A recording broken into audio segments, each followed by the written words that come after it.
He's a very exciting performer. He's got a great story to tell you. He's a man who tells it like it is and is like he tells it. Please bring to the stage Nick Garland, ladies and gentlemen. Thanks, Jake.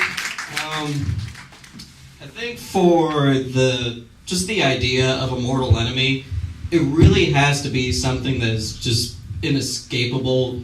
It's always there to just try and ruin like a favorite activity. And for me, I think this is gonna really hit home for a lot of guys in the audience, and probably some girls, but maybe not the ones that can't be real with themselves. But my mortal enemy has got to be condoms. I mean, honestly, what the hell can take, the joy out of sex quicker than maybe the other partner farting? So really, for me to bring you guys into my visceral experience that has interrupted a favorite activity of mine recently, just like to take a step, a journey back, not barely a month back. I'd been seeing this one particular girl, and things were going off pretty well. My brother had just gotten married, and I caught the most violent flu at his wedding, so that sucked. But she calls me the next day to, she's like, well, I heard you're feeling better and maybe you want to come over to my house for drinks. So I'm like, that's cool. So it comes out now, you may not know this, but I have game like an 8-year-old, so I come down and show up at her house and things are pretty fine. She has meet a roommate and her roommate's broed out boyfriend, and I'm sorry if there are any bros in the audience, but bros are retarded.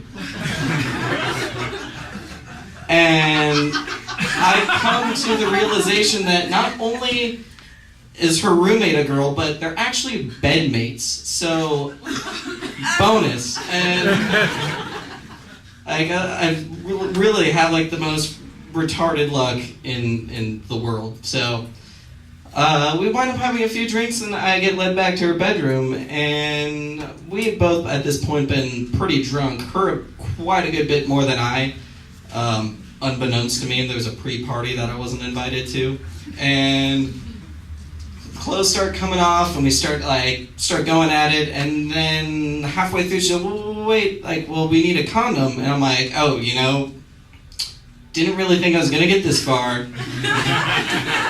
Honestly, I wasn't trying to do the guy thing, so I really didn't, and I was like, well, look, this was I had actually been dating her for 3 weeks prior to this, so there was it was actually a cool girl, so I was trying to put some time into it. I'm like, look, we can stop, we can just go on a different night when we're a little more prepared. She's like, well, no, I think my roommate has one in her nightstand. And I'm like, oh, awesome. Way to have a cool roommate. Bedmate, I should say. So, of course, it's dark. It's the first time I'm seeing this girl naked. And like most irrational women, they want the light off because God only knows what I'm going to do if I see you naked. So, fumbling around in the dark, she pulls out, I don't know what kind of guys that her roommate's fucking, but it is the thickest condom I've ever seen. And it's the kind, it's a kind of condom that if a sailor was gonna go and bang a Bangkok whore at a Thai go-go show, there was some monstrous ridges to it. And as I get the severed arm of the Michelin tire man on my dick, I'm just I'm having a talk between me and my, for the time being, erect penis. He's like, I don't know if I can do this, dude. It's anyway, training. It's 3 a.m. So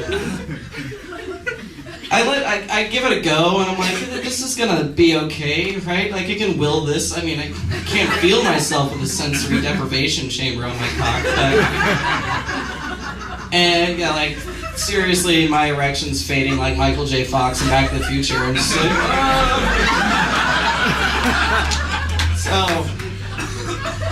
Totally, My penis just got invited to a party, and then 5 minutes into it, just realized that everybody had left.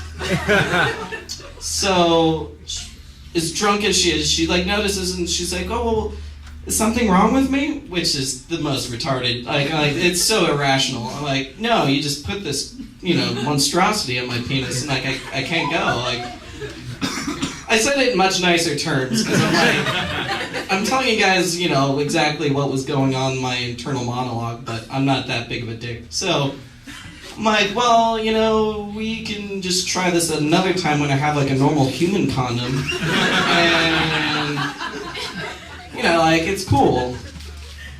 So we wind up hanging out, we cuddle and stuff, and then we wind up putting our clothes back on because her roommate and her broed out boyfriend, they want to use the bed. I'm like, it's fair. At least somebody's gonna get laid. So yeah, we wind up going back, and she's gonna relinquish the bed to her roommate, and she's gonna sleep on their couch. This is a small couch, and I got work. I really just took some time out of to go over to her place, really get down to it. I tell her look, I got work in the morning. I really don't want to work. Sleep for 4 hours and then go to work. So I give her a kiss goodnight. I'm like, look, we'll all laugh about this, the next day because it is pretty fucking funny. And give her a kiss goodnight, and literally the next day I get a call from her. She doesn't remember all of last night, and her irrational roommate comes out seeing her sleeping on the couch and thinks that I just went and got her drunk and then fucked her and left. So from 12 hours previous to this, I was like golden boy, and then literally 12 hours later, I'm a suspected date rapist. So what the fuck? Come on, condoms. Jesus Christ.